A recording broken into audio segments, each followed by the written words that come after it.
adalah seni atau ilmu untuk merumuskan, mengimplementasi, dan mengevaluasi keputusan lintas fungsional yang membuat suatu organisasi itu gimana caranya untuk mencapai tujuannya. Manajemen strategi ini memiliki fungsi yang berbeda-beda tentunya, baik secara keuntungan maupun manfaat dari keuntungan fungsional.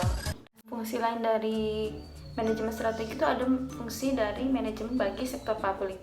Nah, salah satunya yaitu memberi arah jangka panjang yang akan dituju. Jadi, manajemen strategi ini memberikan arah bagi suatu perusahaan dalam waktu jangka panjang, bagaimana perusahaan ini apa saja yang akan dituju.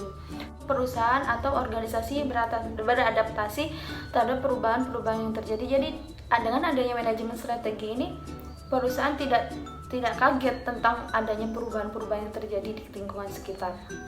Yang selanjutnya, membuat suatu perusahaan atau organisasi menjadi lebih aktif. Jadi dengan adanya manajemen strategi itu di manage atau di suatu perusahaan tidak terjadi pasif. Nah, selanjutnya, mengidentifikasi keunggulan komparatif suatu perusahaan atau organisasi dalam waktu yang semakin dalam lingkungan yang semakin beresiko. Nah, selanjutnya, aktivitas yang tumpang dan tindih ini akan terkurangi dengan diberlakukannya sistem manajemen strategi dalam lingkungan sektor publik. Selanjutnya yaitu fungsinya itu kegiatan yang terjadi di dalam suatu perusahaan strategi akan mempertinggi suatu kemampuan perusahaan atau organisasi tersebut untuk mencegah munculnya masalah-masalah yang terjadi di masa depan.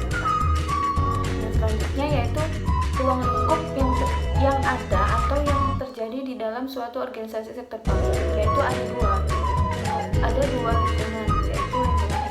Baik di dalam lingkungan eksternal ini ada dua lingkungan lagi yang mencakup lingkungan eksternal, yaitu lingkungan umum dan lingkungan khusus.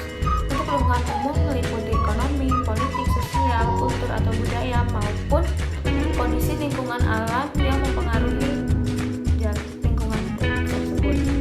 Yang kedua, lingkungan umum. Lingkungan ini meliputi pemilik modal atau stakeholder, pelanggan atau customer, klien maupun pemasok, dan pesaing ataupun badan atau lembaga pemerintah dan media serikat pekerja.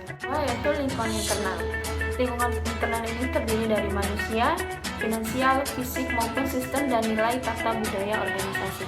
Di mana di dalam nilai ini diukur dan dianalisis lingkungan ini untuk digunakan dalam analisis SWOT. Selanjutnya ada ruang lingkup.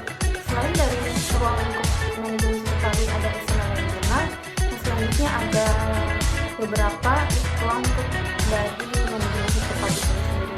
Pertama yaitu manajemen strategi ini diwujudkan dalam bentuk perencanaan yang berskala besar, di mana di dalam ini mencakup seluruh komponen-komponen lingkungan strategi yang di dalam suatu organisasi tersebut dituangkan dalam bentuk rencana strategis atau RESTRA yang dijabarkan menjadi rencana strategi atau RESTRA ini berorientasi pada jangkauan masa panjang ataupun jangkauan masa depan.